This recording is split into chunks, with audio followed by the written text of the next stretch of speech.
Following the touchdown, here's Seibert now to kick it off.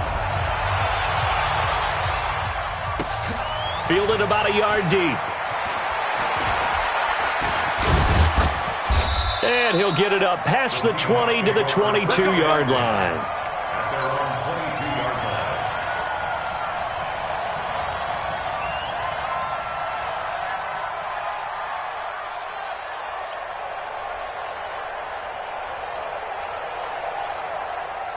Coming to the line here to begin their next drive, the Seahawks offense. We're under 20 seconds to go in the half. I'm guessing the wise play here is be safe. That is the wise play, because if you think about trying to fool them here, here's what you're facing. You're facing a loosened up secondary, playing a lot deeper than normal. So even if you run some type of misdirection, you're only going to fool them for a second or so.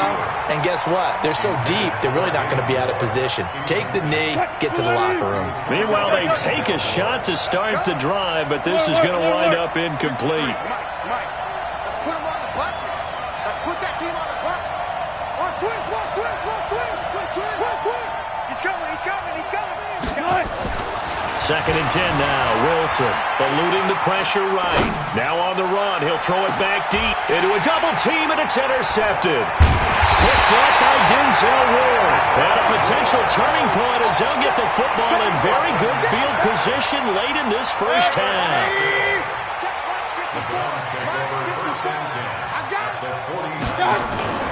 Final play of the half, Mayfield. He'll let it go deep for Beckham. And he knocks the ball away, and it falls incomplete. That's it for the first half. 2 more quarters to go. We'll have plenty more to see after the break. All right, Coach, thank you, and we welcome everyone back for quarter number 3.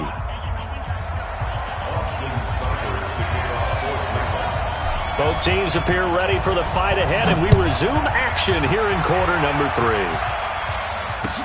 That'll be taken in the end zone. And in hindsight, probably should have stayed where he was, as he'll only get back to the 16-yard line. Coming to the line here to begin their next drive, the Seahawks offense. They're close game, but they're going to need to do a little bit better probably here in half 2, no? I would agree with that totally. I would guess it in the locker room. They talked about cleaning up some of the errors, but overall, I think they wanted to be positive with them. Guys, we're right there. Just not playing as well as we need to. Let's pick it up, and we still have a chance to win this game. Yeah, they do. We'll see if they can pick it up. Gotta do better. Bang out. 53, check 53. What we got? Tighten up. To throw again on second down. Wilson flushed out right. Now he'll let it go deep right side. Oh, this is taken in. It's complete. And all the way down to the 36-yard line. A big play that time for the Seahawks. 47 yards.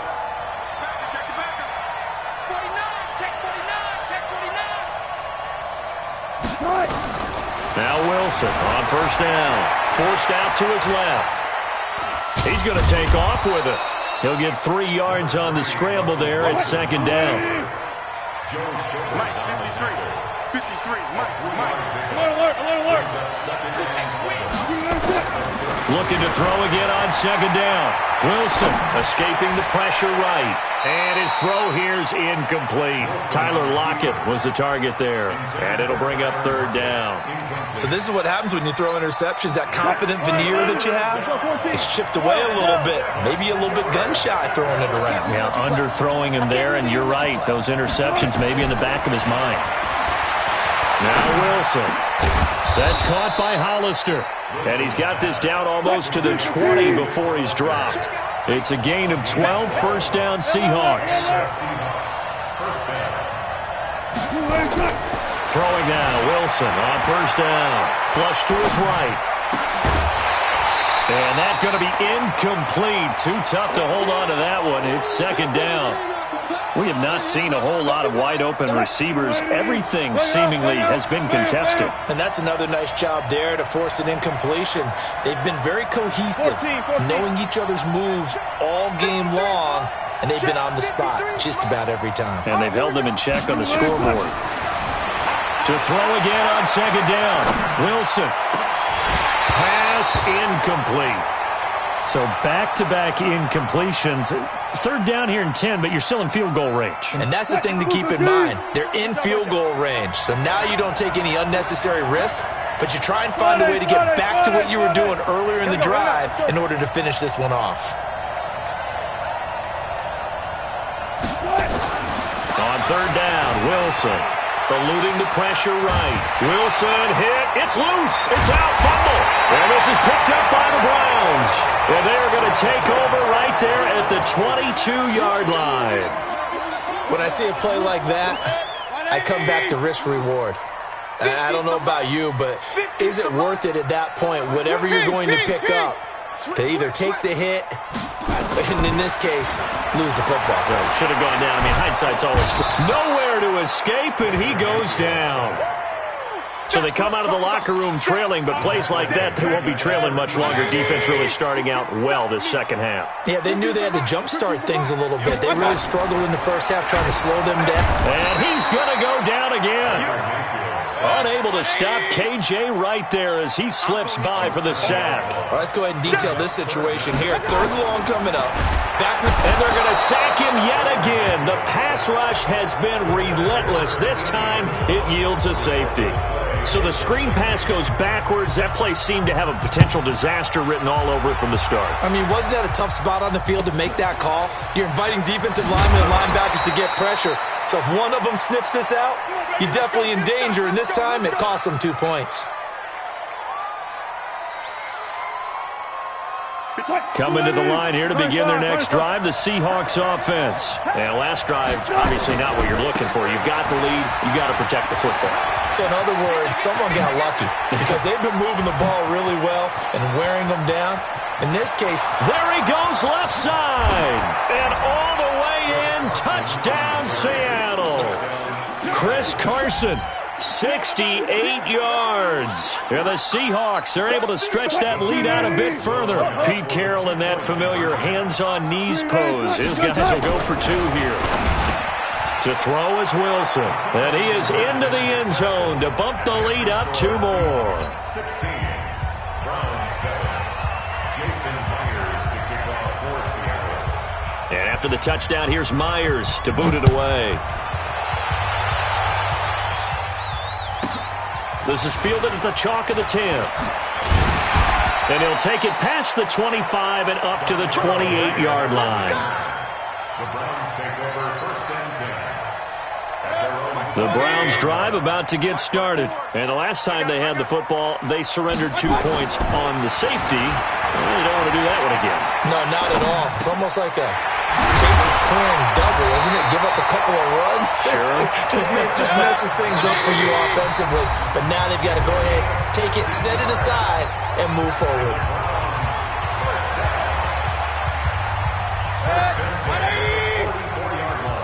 He can't hang. He's not going to get me.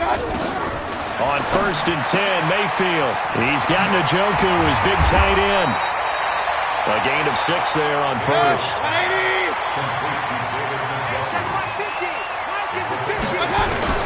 Throwing again on second down. Mayfield. This is the tight end, Njoku. And he's got this down a yard or two shy of the 40 before he's out of bounds. 9 yards to pick up there, and it's a first down. First down, Mayfield. He's going to look for Beckham in the end zone. And that one knocked away and incomplete. Nice job defensively on what will be the final play of the third quarter.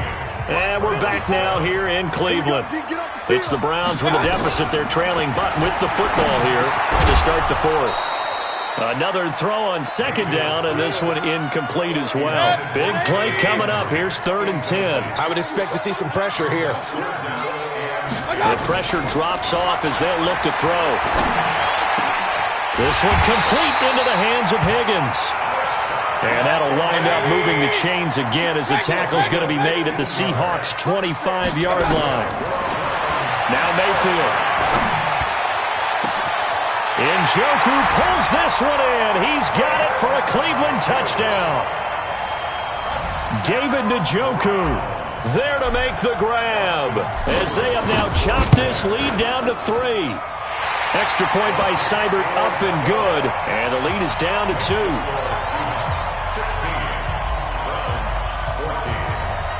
Following the touchdown, here's Seibert now to kick it off. This is taken at his 4.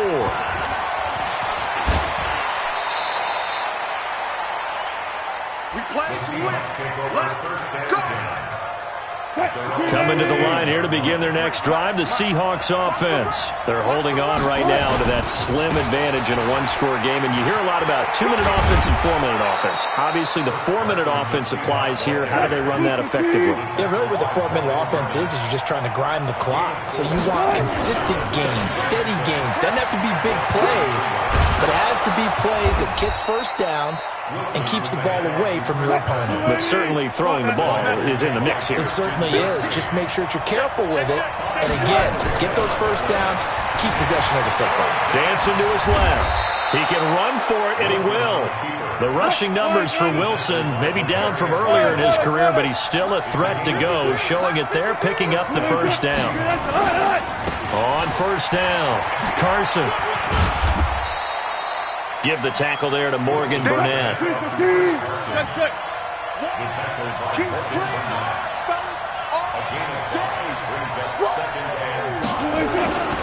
They stay on the ground. Again, it's Carson. And he's going to have to protect the football and take his lumps here at this stage of the game as they stop him behind the line. It'll go as a loss of a yard, and it'll set up third down.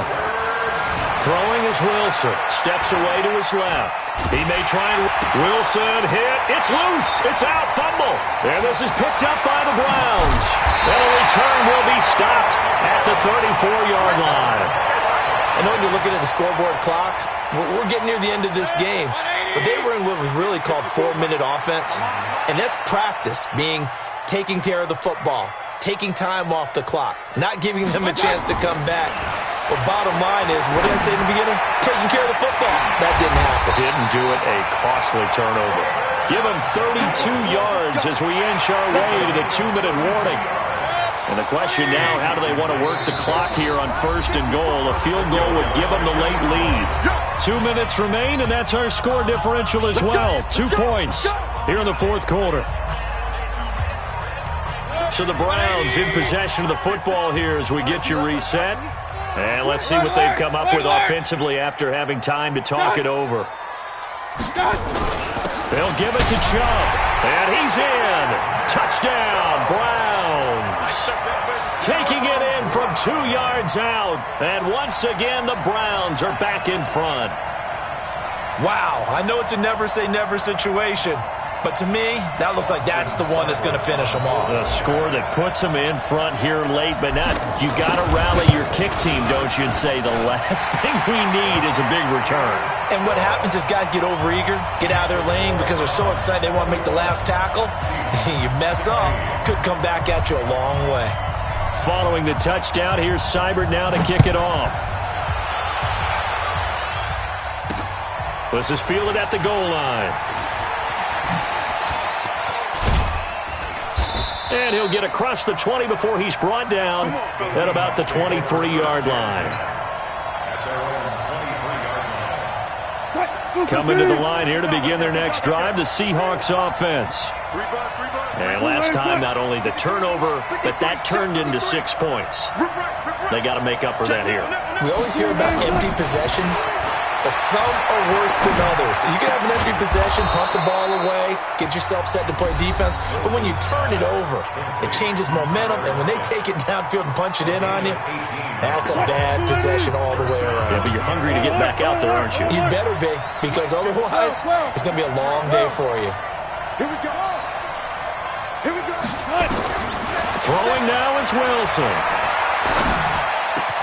Oh, a battle for it here, and this will be caught. A good pickup there at 22. Hey, check. 3 3 Hey, we got Mike, number 53. Mike, 53. Here's Wilson. He'll buy some time right. And he can't get a throw away. He's taken down. Olivier Vernon coming in with some force for the sack that time. He's back to throw. Flushed out right. He's going to let it fly. And, a crusher there as it's intercepted. Picked up by Denzel Ward. And he brings it back to right around the 26-yard line. And that one, it's going to hurt big time. You're in the 2-minute drill trying to get your guys down the field, and it's looking like they're going to come up just short, as this is definitely not his best throw. And it'll wind up being intercepted.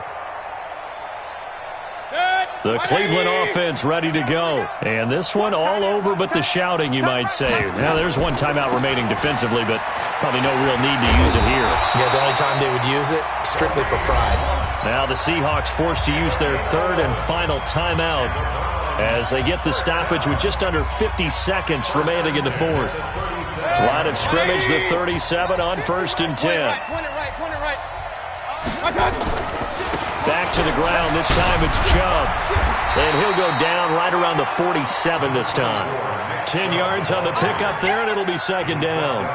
Charles, why didn't they just take the knee there? You're asking the question that I'm asking as well, because we've seen a lot of football where coaches decide maybe they get a little greedy. I don't know if they're doing it for stats or for what reason.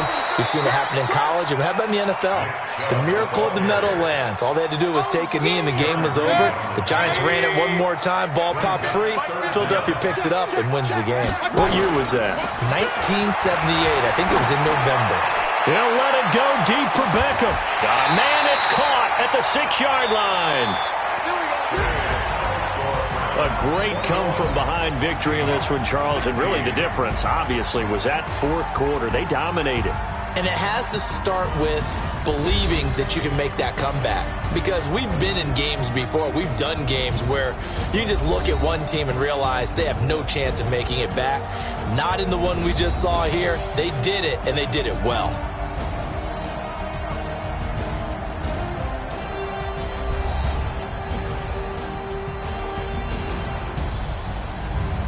So that'll do it for us. For Charles Davis and all our crew, I'm Brandon Gaudin. You've been watching the NFL on EA Sports.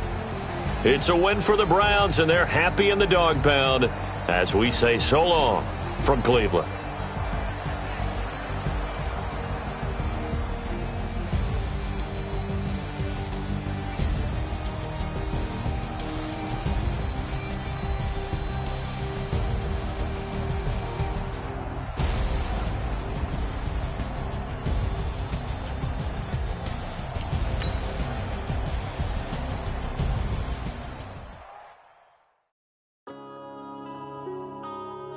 Yeah.